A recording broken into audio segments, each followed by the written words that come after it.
to Just Between Us, a show where we talk about what you're thinking. Whoa.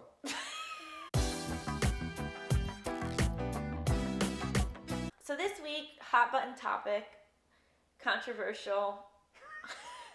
People are really going to be up in arms over it. I hope that'd be great for our engagement. Just like, why does society value romantic relationships and partnerships over friendships? You know what's funny now that you're saying this? I'm thinking about how I was like, I'm poly, and why is society only for 2 people? I want it to be for 3 people. And now I'm like, why is society only for 2 people? Can't it just be for 1 person? What if it's just me? That's how I've changed. I'm like, I want to have 4 boyfriends, and now I'm like, I want to be left alone. But it is like wild, like all of society is like set up with the expectation of a duo. Sometimes I wonder if part of it is the buddy system. Yes, obviously, but your duo is supposed to be your romantic partner. If you invite someone to go to a wedding with you, that's like seen as like a date.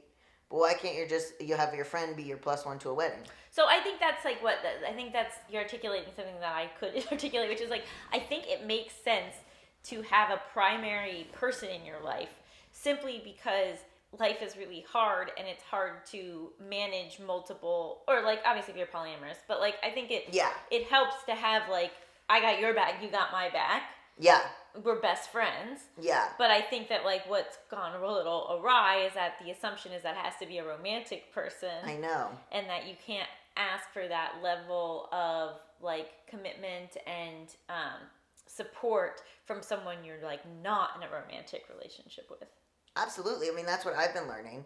I didn't think anybody would ever want to do anything for me unless they were getting sex in return or unless we were together romantically. I was like, well, I can't ask anybody to do anything for me because I don't think I'm worth doing anything for. And That's an issue for another day. I don't really think it now. I mean, that's the whole thing that I'm feeling now, where it's like I would rather hire someone than admit that I needed help, which I can't do that anymore, like financially. So I'm like, okay, I do have to rely on people, and I think I've just had such an ego death where I'm like, I need help. So like, I just have to rely on people and talk to people and like have to accept help in a way that I felt I needed to be individual before. I mean, I've talked about this, that like, I was like, oh, unless you're like doing everything for yourself and can pay for everything yourself and are independent from your family and blah, blah, blah, you're a loser. Or that's what society said. Mm-hmm. All the jokes about you live in your mom's basement, or why do you have roommates? I can't date someone who doesn't have a car, whatever. And that was a trick that they played on millennials. But like, do you think that it like the structure of like a triad, or like, do you know what I mean? Like, yeah, what like I guess I do wonder if sometimes if like having one main person is just like more manageable for people than having multiple main people. Well, but maybe I'm wrong. No, but I think I've extended it to friendships. Well, the new apartment that I got, it's in like a cul-de-sac thing. It's like a building, but oh yeah, I got it. Oh yay! Sorry. It's in like a cul-de-sac thing, and there's like one apartment, and then there's I think there's a total of 5 units like in a circle, and there's like grass and stuff in the middle for Beanie. I was like, okay, I just wait it out, and then I slowly move all my friends into and then it's just 5 of us who all know each other in the cul-de-sac.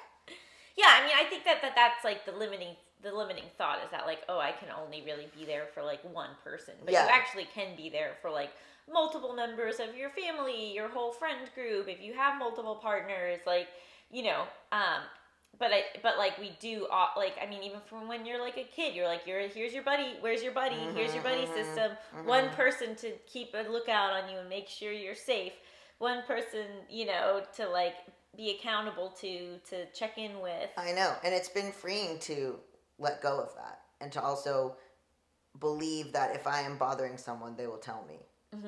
And be able to rely on, like, he didn't end up needing to do it, but when I was like, can John come pick up? Which, by the way, I should have just texted him, but I texted you like he was like, can John come out to play? Where I was like, can John go get my car from the mechanic?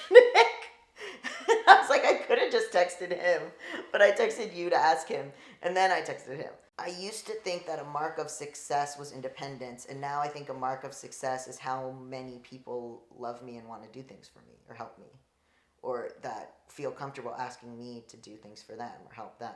Mm-hmm.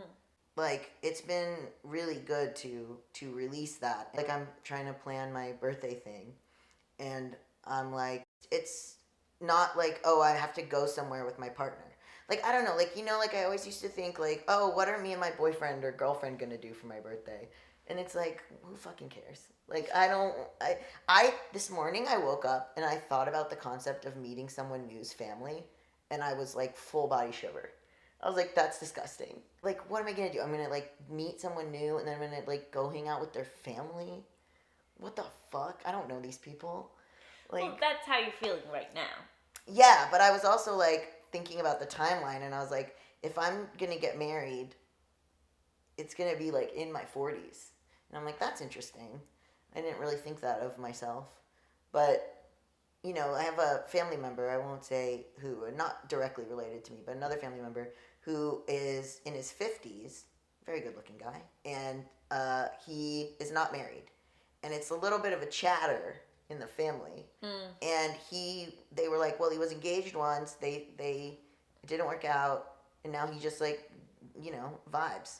And I was like, I always thought that was so strange, and now I'm like, oh my god, I'm him. Like, I'm that guy. And I was like, I didn't understand how you could get to a certain age and not be thinking about a partner.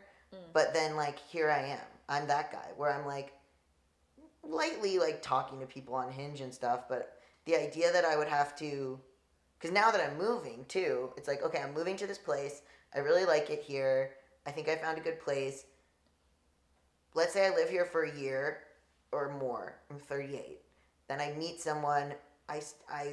What am I going to immediately move out of my place? No, I'm going to, you know, so that'll be like maybe 39 will be like interest, you know, maybe getting serious with someone. And then I don't want to be engaged to that person until like another year. So that's like 40. You know what I mean? I'm like, if I'm going this slow now, it's like. But that doesn't, to me, read as like that you don't have an interest in finding a partner. Yeah, but when I think about the realities of the day-to-day with a partner, I'm like, gross. Oh, so you don't want one. You don't want one right now. Yeah, I don't. I really don't. And I thought, like, winning the breakup would be, like, me getting like, having someone. Not the Alex breakup, the other one. And that I would be so sad that this other person is, like, dating whatever. And I just am like, not for me. Like, maybe for me eventually. If you like me, shoot your shot. You know what I mean? If you're into me, let me know. I'm very available. Maybe not emotionally. We'll slide into the DMs. We can see. Maybe you're the one. You know, I don't know. But don't hold back on my account. But like when something happens and you need to and you want to tell someone, who do you tell? Alex. Oh, right. I guess that's also why group texts exist. Yeah. Well, let's say you're a person where you just have like 3 great friends. Yeah. Then maybe you tell them all at once. I talk to you. When stuff happens, I say you, Drew, Leland, sometimes my friend Chris, Alex. Yeah. Manny and Ryan are part of that now. And I guess for me, it used to be like my parents and John. Right. And now it's like kind of John. And then like there's not the immediate need to like tell anymore other than to him. Okay. And to you. Fuck my drag. I'm just kidding. Jesus. Last episode you said you don't care if I live or die. In this episode you said you don't want to tell me anything. Well, for example, I sent you the Tamron Hall photo and you didn't reply for hours and hours. My mom would have been there. I have a job. Did your mom have a job? Oh, like you don't check your phone at your job. Because I don't expect the same level from you.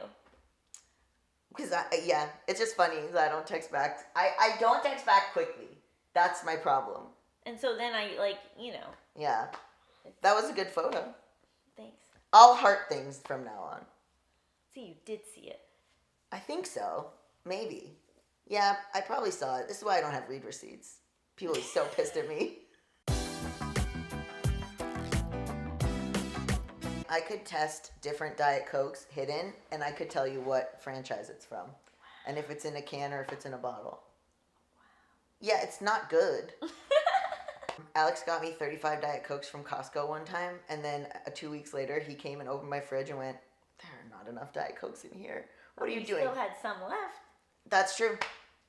I did. But he was like, are you doing 2 a day? And I was like, lay off me. This is like government assistance. Once I have the Cokes, you don't get to tell me what to do with them.